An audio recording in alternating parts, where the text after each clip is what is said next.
Most skincare products never reach where you think they do, because your skin isn't designed to absorb things. It's designed to keep them out. So that raises an important question.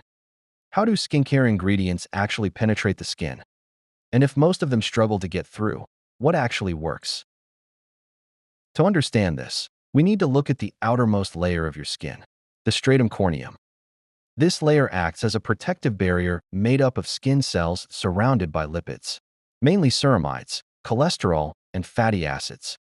Its role is simple: to prevent water loss and to block external substances from entering the body, which means most ingredients you apply to your skin don't easily pass through it. For an ingredient to penetrate the skin, it has to move through this barrier, and that depends on a few key factors. First, the size of the molecule. Smaller molecules tend to pass through more easily. Second, the chemical properties. Ingredients that can interact with the skin's lipid structure are more likely to penetrate. And third, the condition of the skin barrier itself. When the barrier is healthy, penetration is controlled. But when it's disrupted, substances can pass through more easily, sometimes too easily. This leads to a common misconception that if you apply a product, it automatically reaches the deeper layers of the skin. In reality, many ingredients stay on the surface or only reach the upper layers, which means their effects are often more limited than people expect.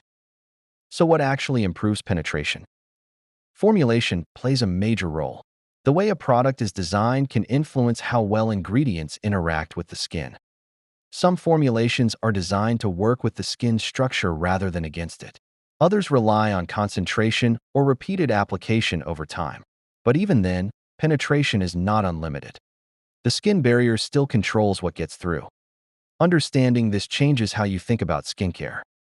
It explains why some products feel effective while others don't seem to do much at all, and why using more product doesn't necessarily lead to better results.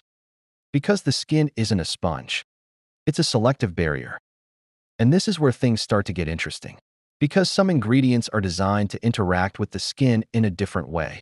Instead of simply trying to pass through the barrier, they can work with the skin's natural biology.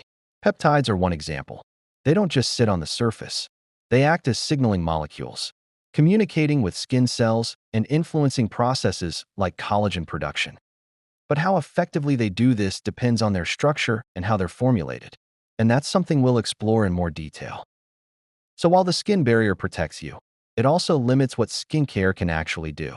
And understanding how ingredients penetrate the skin is what separates effective skincare from expectations that don't match reality. But this leads to one final question. If peptides can signal skin cells, how does that actually work in practice? That's something we'll break down next.